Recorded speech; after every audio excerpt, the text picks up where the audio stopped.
కుటుంబానికి న్యాయం చేయాలి. వెంకటరమణ కుటుంబానికి చనిపోయిన వెంకటరమణ కుటుంబానికి కార్మికులను వేధిస్తున్న కమిషనరు కార్మికులను వేధిస్తున్న కమిషనరు కార్మికులను వేధిస్తున్న కమిషనరు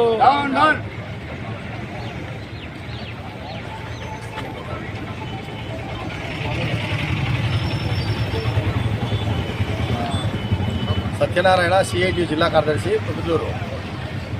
మున్సిపల్ ఇంజనీరింగ్ సెక్షన్లో పనిచేస్తున్నటువంటి వెంకటేశ్వర్లు దాదాపు ఏ తప్పు చేయకపోయినా ఏదో టీ షాప్ దగ్గర గొడవ, అది కూడా అధికారికి టీ షాపులో గొడవ, అది కూడా అవినీతి కాదు. 1/2 టీ కోసం గొడవ జరిగింది. ఆ గొడవలో చిన్న ఉద్యోగులను అక్కడ పోయి తొలగించమని ఒక పై అధికారి చెప్తే కమిషనర్ ఏదైనా చెప్తాడు, ఆయన కమిషనర్ చెప్పే చేయాలా. ఆ రకంగా ఆయన కూడా పోయి అక్కడ నిలబడడం జరిగింది. దాన్ని దృష్టిలో పెట్టుకొని ఆయన అక్కడికి వచ్చినాడని చెప్పేసి అతన్ని ఆ కుటుంబాన్ని వేధిస్తూ అతని ఉద్యోగం నుంచి తొలగించిన తర్వాత కూడా దాదాపు 5 నెలల పైన అవుతుంది తొలగించి. నిరాహార దీక్షలు కూడా చేశారు. ఆమరణ నిరాహార దీక్ష చేసినప్పుడు ఏం చెప్పారు, ఒక వారం లోపల ఎంక్వైరీ చేసి 10 రోజుల లోపల తీసుకుంటామని చెప్పారు. దాదాపు 2 నెలలు అయింది ఎంక్వైరీ అయిపోయి. అని కనీసము రేపు అది అంత జరుగుతూ ఉంది, ఇంత ఆందోళన చేస్తున్నారు, ఇన్నిసార్లు వాళ్ళు అడుగుతున్నారు. ఆ చనిపోయిన వెంకటరమణ కూడా అనేక మార్లు అందరి దగ్గర తిరిగాడు, రాజకీయ నాయకుల దగ్గర తిరిగాడు, అధికారుల దగ్గర తిరిగినా కూడా కొంచెం కూడా చలనం లేదని చెప్పేసి స్పష్టంగా కనబడుతుంది. ప్రభుత్వం దుర్మార్గంగా ఉంది, అధికారులు కూడా అదే విధంగా ఉన్నారు. ఉన్నటువంటి కమిషనరు మొత్తం వర్గాలందరినీ వేధిస్తూ ఉన్నాడు.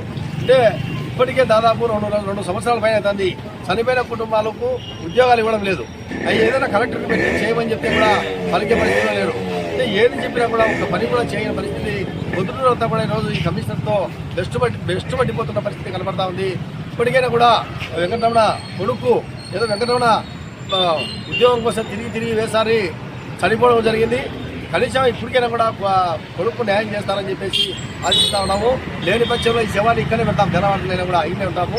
వచ్చి సమాధానం చెప్పి అతని ఉద్యోగ విధుల్లోకి ఎన్నప్పుడే తీసుకునేంతవరకు ఇక్కడికి శవం కనిపించే పరిస్థితి లేదని చెప్పేసి కూడా సందర్భంగా చెప్పదలుచుకున్నాం. ప్రతి ఒక్కరూ తప్పనిసరిగా యూట్యూబ్లోకి వెళ్ళి కడప వార్తను లైక్ చేయండి, సబ్స్క్రైబ్ చేయండి. ఇట్లు మీ జి రమణయ్య, ఎడిటర్, కడప వార్త.